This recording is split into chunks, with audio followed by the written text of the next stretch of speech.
यह है वोल्टास के इन्वर्टर एसी का पीसीबी। ये खराब हो गया था जिसकी वजह से हम इसको खोल करके ले आए थे। ये इंडो यूनिट का पीसीबी है और ये आउटडोर यूनिट का पीसीबी, और ये रहा इंडो यूनिट का डिस्प्ले। इंडो यूनिट का पीसीबी तो ठीक ही था, इनको सिर्फ टेस्टिंग के लिए खोल करके लाए थे ताकि पीसीबी रिपेयरिंग होने के बाद इनको चेक कर सके। आप अगर इस पीसीबी को गौर से देखिएगा तो बहुत ज़्यादा तामझाम नहीं है इस पीसीबी के अंदर। बहुत ही सिंपल पीसीबी लगता है दिखने में और बहुत ज़्यादा कंपोनेंट्स भी नहीं है इसके अंदर। ये आउटडोर यूनिट का पीसीबी है, देखने से ही बड़ा और काफ़ी कंपोनेंट से भरा हुआ लग रहा है। वैसे इन्वर्टर एसीओ में ज़्यादातर जो पीसीबी खराब होता है वो आउटडोर यूनिट का ही पीसीबी खराब होता है। सेम उसी तरह इस पीसीबी के अंदर ही गड़बड़ी था और ये रिपेयरिंग अभी हो चुका है। ठीक है, रिपेयरिंग जो हुआ है हमको कुछ दिख रहा है, यहाँ पर ये रिपेयरिंग किया गया है। ठीक है, ये वायर जो जोड़ा गया है यहाँ से यहाँ तक, यही वो रिपेयरिंग किया गया है। बाकी और कोई चीज़ तो हमको इस तरफ से ब्रिजिंग किया हुआ नहीं दिख रहा है। अगर कोई कंपोनेंट चेंज होता तो यहाँ पर जो सोल्डिंग से गर्म करके ये सब पिघलाया जाता है वो दूर से ही नज़र में आ जाता है। तो पीछे से इस तरफ से कोई भी कंपोनेंट्स चेंज नहीं किया गया है। कहीं भी कोई चीज़ हमको दिख नहीं रहा है चेंज किया हुआ, बस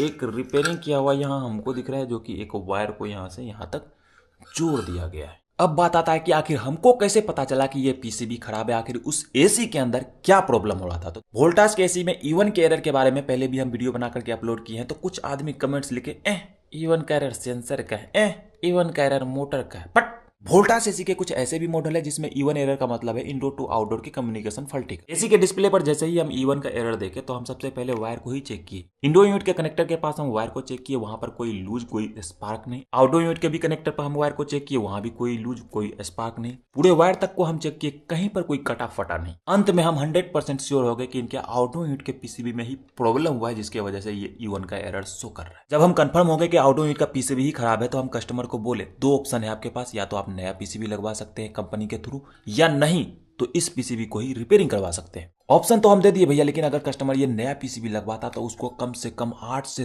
10 हजार रुपया खर्चा पड़ जाता। वहीं ये रिपेयरिंग बहुत ही कम पैसे में हो गया। एसी जैसा मामूली चीज में 8 से 10 हजार रुपया का खर्चा बताने पर अच्छे का पसीना छूट जाता है। हमको अभी एक गांव का इंसिडेंट याद आ गया। उस समय हम कंपनी में काम कर रहे थे, सेम इसी तरह आउटडोर यूनिट का पीसीबी खराब हो गया था और वही खर्चा बताए थे, 8500 के आसपास खर्चा बताए थे। खर्चा सुन करके ऐसा बौखलाया वो, जैसे लग रहा था कि बिरनी मिल लिया उसको। 8 से 10 हजार रुपया का खर्चा मामूली है, एक गरीब आदमी का 1 महीना का सैलरी है। इसीलिए हम कस्टमर का नाजायज खर्चा बचाते हुए इनको रिपेयरिंग करवा लिए कम पैसे में। देखिए भैया, एसी के अंदर पीसीबी को उड़ने से, पीसीबी को खराब होने से कैसे बचाया जाए ये किसी के भी हाथ में नहीं है। कभी कभी वोल्टेज फ्लक्चुएशन की वजह से भी इस तरह का प्रॉब्लम आता है, कभी हाई वोल्टेज आ गया तो उड़ जाएगा, कभी कभी बारिश के समय में भी इस तरह का मॉइस्चर की वजह से उड़ने का प्रॉब्लम आता है, या कभी कभी नॉर्मल सब कुछ ऐसे ही चल रहा होता है और अचानक से कोई इसका कंपोनेंट्स वीक हो गया, वो खराब हो जाता है। तो इलेक्ट्रॉनिक कंपोनेंट्स का कोई भी भरोसा नहीं है, कभी भी खराब हो सकता है। इसीलिए अगर एसी का पीसीबी इस तरह से खराब होता है तो ज्यादा घबराने का कोई बात नहीं है, क्योंकि कंपनी लगा हुआ है नया नया टेक्नोलॉजी, नया नया इंप्रूवमेंट अपने अपने एसीओ के पीसीबी में लाने में। अगर हाथी पालिएगा तो खर्चा से क्या घबराना। पहले तो अपने इस क्षेत्र में पीसीबी रिपेयरिंग का कोई व्यवस्था नहीं था, जिसकी वजह से जब हम कंपनी में काम कर रहे थे तो नया वाला पीसीबी ही लगा दे रहे थे। लेकिन अब रिपेयरिंग का व्यवस्था हो गया है तो जरूरी नहीं है कि नया वाला लगाना है, कम खर्चे में रिपेयरिंग हो जाता है तो रिपेयरिंग ही सही। और जरूरी नहीं है सिर्फ एसी है, एसी, फ्रिज, वॉशिंग मशीन, ये तीनों चीज़ का पीसीबी अगर आपका ख़राब है तो आप हमको कांटेक्ट कीजिए ehsanexperiment@gmail.com पे। हम नंबर नहीं देंगे क्योंकि परेशान हो जाएंगे आप लोगों का कॉल उठाते उठाते। हमको ईमेल कीजिए और वहीं से हम एड्रेस नंबर शेयर कर देंगे।